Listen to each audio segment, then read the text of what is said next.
Hello, everybody. Welcome to episode number 23 of the Everything NYJ podcast. How are you guys? I hope you guys are well. I hope you guys are safe and healthy. And it is a beautiful Friday afternoon. The sun is out. It was a little chilly. Summer is over. We are on to fall now, and it's going to start getting a little chilly. This is my favorite time of the year, though.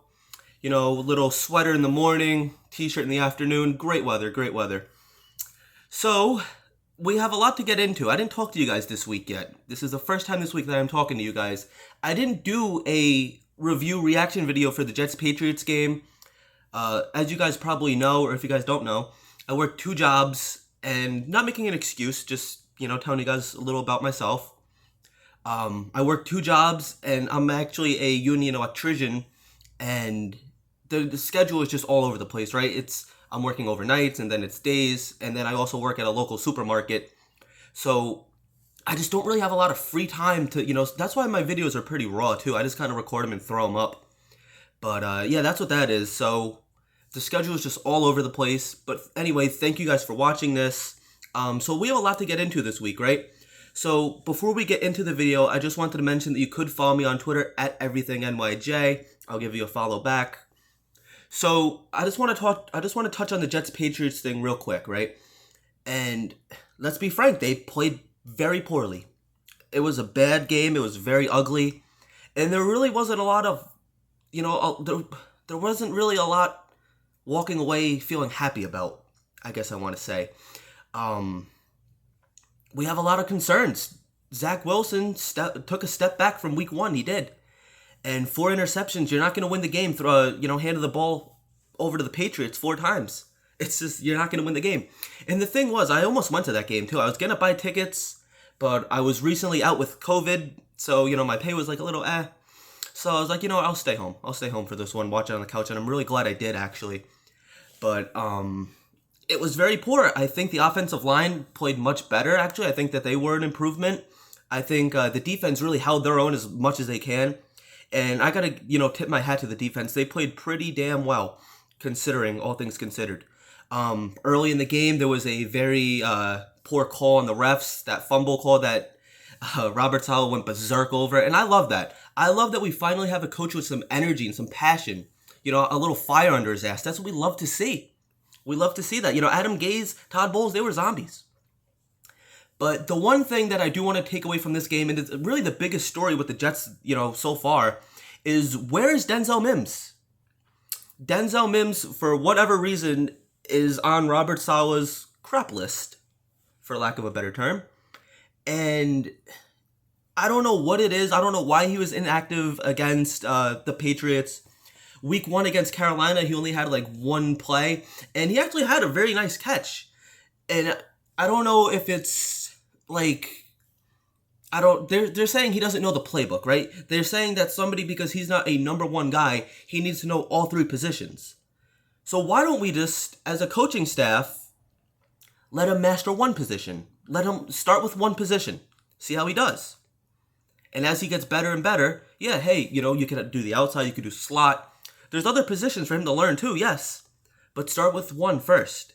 That's what I would do, at least. And you see, all off season long, as soon as we hired I almost said Adam Gase, Jesus.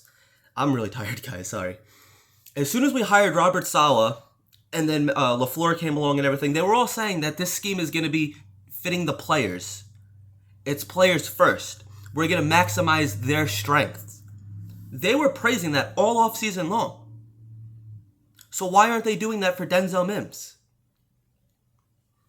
And I just don't buy that Denzel Mims doesn't know the playbook. That has never been, as far as I know, that has never been a concern. That has never been a problem of Denzel Mims. I've never heard anything coming out of high school. I didn't know him in high school, obviously.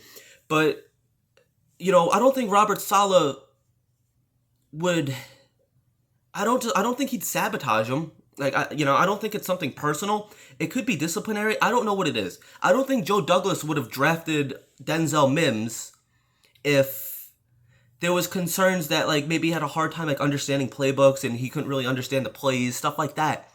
There was no concern about that in college. And last season, there was no concern about that either. Granted, that was an Adam Gase system, completely different system. But we haven't even seen a full year of Denzel Mims yet. And I don't know, it just baffles my mind, man. We haven't seen one full season of Denzel Mims and we're already like writing him off. And he doesn't do special teams. So if, this didn't come out of the blue, we saw some of this during training camp. And if this was such a problem and a concern during training camp, why didn't you cut him when you trimmed down the roster to 53? Or why don't we cut him now? Why don't we release him? We have up until the trade deadline. Trade him somewhere. Get something back for him. He was a high draft pick. He was a second-round draft pick last year. And I understand he has some injury concerns. But like I said, even since he doesn't know the playbook, he still had one, I think it was like a 40-yard catch. A 40-yard catch. I don't understand. Even if he's not understanding the playbook completely, he's still finding ways to get open. He's still finding ways to make plays. I don't know, maybe the coaching staff thinks he's lazy? Is that what it is? But I'm sorry, I just don't think that Jeff Smith and probably even Keelan Cole, I don't think that they're better than Denzel Mims. And Keelan Cole and Jamison Crowder, they might only be here this season. Next season, they might be out the door. Denzel Mims is a building block, or he was supposed to be a building block for the future. Denzel Mims is supposed to be here long term. You would think that you want to coach somebody like him up. If he's not understanding, take him aside. I understand they're saying he had a great week of practice. I've heard that one before. Great week of practice. Oh yeah. I've heard that a million times, especially last season. But I just don't understand where this is coming from, really. And I don't know, like I said, I don't know if it's disciplinary. Maybe there's something going on behind the scenes that we don't know about. That's very possible. And I don't know if maybe the salmon thing, his food poisoning, I don't know if that was just a cover-up. But there's, just be honest. What is it? Because now all it's doing is he's just a jersey. He's not contributing anything to the team, so why have him on your roster? He's not like on the practice squad where it really doesn't matter. He's supposed to be a starting caliber wide receiver. And he's proven when he's been on the field and healthy that he can make the contested catches. He's tall, he's lanky, and he's fast. That's like the prime wide receiver. That's like a number one wide receiver right there. That's every quality that a wide receiver has. And also another thing I want to touch on is Robert Saleh. Robert Saleh has said multiple times the difference between player A and player Z is very minimal. It's a matter of coaching. It's a matter of getting those reps. So if right now they think Denzel Mims is a player Z, a bottom tier player, why not give him the reps to get him better? Because he's not even practicing with the starters anymore. He's practicing with the second and third stringers. I don't understand why this is. Like I've said a million times, maybe you guys have heard stuff that I haven't heard, but all the research I've done, because I've done my digging, I've read a couple articles, I can't seem to find like one definitive thing that it is with Denzel Mims. I don't understand, like, it's not just one thing with him. I don't get it, man. I really don't get it.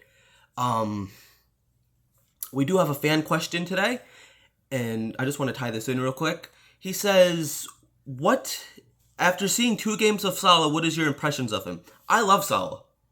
I think he's a great coach, and I hope he's here for long term. I hope that we don't have to keep bouncing around head coach to head coach every couple years. But I understand that he needs to do a better job as well. As long as these guys are here, it's a young coaching staff, it's a young team. They're all in this together. They're all growing as one. And the thing with Denzel Mims, it scares me that there's a player that they just show no interest in. And obviously what it is if you're not a Saleh guy, then you're back to the ropes, buddy. It's going to be, but just cut him. Release him. Trade him. Something. If he's not going to be contributing, get him off the team. That's what I'm trying to say. Get something back for him. At least get something out of him. I think Denzel Mims has all the talent in the world. I really do. I was very high on him. I still am high on him. But getting into Denver a little, I don't think he's going to be active during Denver. I don't think he's going to be active for the Denver game. Excuse me. I can't even talk today. My words are just all over the place. I am really tired, guys. I've been up since 3:30 this morning. I haven't been to sleep yet. So my mind's just like all over the place. So excuse me for that. But getting into Denver a little bit, I think it's going to be ugly. I hope that Zach Wilson plays better. I don't want to see 4 interceptions ever again. But the young defense is really going to be tested here. Our inexperienced corners, who actually have been kind of impressing me, they're going to be tested here as well. Offense, they need to pick it up. They need to play a lot better, especially with guys like Von Miller coming off the edge. We got to hope that Zach Wilson doesn't get lit up. We hope the offensive line continues to build a little bit. The offensive line, I think, played very well against the Patriots compared to what they did against Carolina. But this whole team, they're going to be tested. It's going to be a very big test for them. And I don't think that, especially Denver's offense, I don't think that they're like this elite offense. Anything can happen any given Sunday. We've learned that. We've seen that multiple times in the NFL. I understand that the Jets are like a 11-point underdog. It's not looking good for them. But man, just, stick to what they know. Play boring football if that's what they have to do. Because I want to see this thing turn around. I want to start seeing some wins now. They have a shot against Tennessee, I guess. My gut just doesn't tell me. My gut doesn't feel good about them beating Denver. I'll be honest with you. That's okay, though, because we're facing these good teams, these elite defenses that Zach Wilson, if he's going to be an elite quarterback in this league, he's going to have to see these top defenses and understand them. He's going to have to understand the pressures. He's going to have to understand when to let go of the ball. But going into the Titans game, I think that the Jets would have a shot there. Ryan Tannehill is becoming a veteran quarterback at this point. He's been around the league for a couple years now. And I think that that's going to be another good test for this defense. But, they're a young, inexperienced team. I keep praising. Listen to me, guys. It's not going to be easy. It's going to be ugly before it gets good. I understand all of that. And it is what it is. It's tough right now. But we can't give up on this team, right? That's what I've been saying so far. If this was year 3 and, it was still ugly with Zach Wilson and everything, yeah, I'd be complaining too. I wouldn't be happy. But I'm not going to sit here after 8 quarters of football and be very concerned about it. It's fixable things. He bounces back. Hey, for all we know, maybe he throws for 300 yards against Denver. And maybe somehow they squeak out a victory. I personally don't see that happening, but it's not impossible. Like I said, anything can happen on any given Sunday. So, quick little video, just going to wrap it up here. Sorry I didn't get to a actual review reaction video for the Patriots game. Like I said, it was just ugly. There's really not a whole lot to say about it. I hope that we could squeak one out against Denver, but I really just don't see it happening. I'm not good at score predictions. I always seem to be way off with them, so I'm not even going to do them anymore. But I do think that it's going to be probably more than a 1-score game if I had to imagine. Screw it, I'll do a little score prediction, I guess. If I had to guess, I'm probably going to be wrong here, but I think it's going to be 27 to 14 or something, maybe 27-17 maybe. I want to see the Jets score some touchdowns. Zach Wilson needs to get those touchdown pass numbers up. But that's going to wrap it up for this edition of the Everything NYJ podcast. Quick little video. Nothing too crazy to get into this week. I'm going to keep an eye on the Denzel Mims situation. If I find out any more details, I'll post them on Twitter. And if it's really that noteworthy, I will do a little video for it. But thank you guys for watching as always. If you liked the video, please give it a thumbs up. Please subscribe to the YouTube channel. Please share the video. Follow me on Twitter at EverythingNYJ. Stay safe. Love you guys. Go Jets, baby.